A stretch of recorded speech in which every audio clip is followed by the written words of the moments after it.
বাংলাদেশের রাজনীতিতে 2024 সালের জুলাই আগস্ট মাসের গণ আন্দোলনের পর বড় পরিবর্তন এসেছে। অনেকেই ভেবেছিলেন এই আন্দোলন সব রাজনৈতিক দলকে একসাথে এনে দেশকে এগিয়ে নিয়ে যাবে, কিন্তু বাস্তবতা ভিন্ন। রাজনীতিতে এখন এক ধরনের মিডিয়া কু চলছে, যেখানে ভুল তথ্য ছড়িয়ে বিভিন্ন দলগুলোকে দুর্বল করার চেষ্টা করা হচ্ছে। এইসব কার্যক্রম নতুন কিছু নয়। জুলাই 2024-এর গণ আন্দোলনের আগে আওয়ামী লীগ 2 থেকে 2.5 লাখ সাইবার টিম গঠন করেছিল বিএনপি ও অন্যান্য বিরোধী দলের বিরুদ্ধে কাজ করার জন্য। এই সাইবার বাহিনী ভুল ও মিথ্যা তথ্য ছড়িয়ে নানা গল্প বানিয়ে দলগুলোর বিরুদ্ধে মিথ্যা মামলা ও নেতিবাচক প্রচারণা চালিয়েছিল।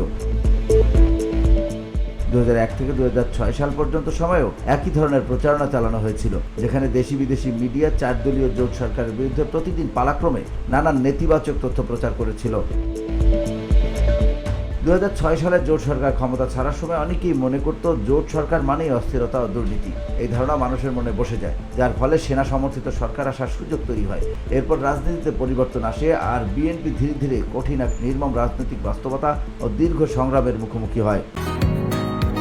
বসুন্ধরা, উত্তরা, বনশ্রী, কুড়িল ও বাড্ডা সহ রাজধানীর বিভিন্ন স্থানে অভিজাত ও অত্যাধুনিক মানের ফ্ল্যাট কেনার এক নির্ভরযোগ্য প্রতিষ্ঠান pleasant properties limited.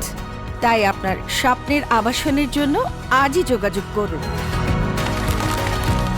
Pleasant properties limited, where destiny matches eventually. তবে 24-এর গণ আন্দোলনের পর আজও সেই পুরনো কৌশল চলছে, তবে এবার এর সঙ্গে যুক্ত হয়েছে রাজনৈতিক ট্যাগিং, অনলাইন মিথ্যা প্রচারণা এবং সাইবার যুদ্ধ। এখন পুরনো ও নতুন রাজনৈতিক দলগুলো নির্বাচনের আগে জনমত নিয়ন্ত্রণের চেষ্টা করছে।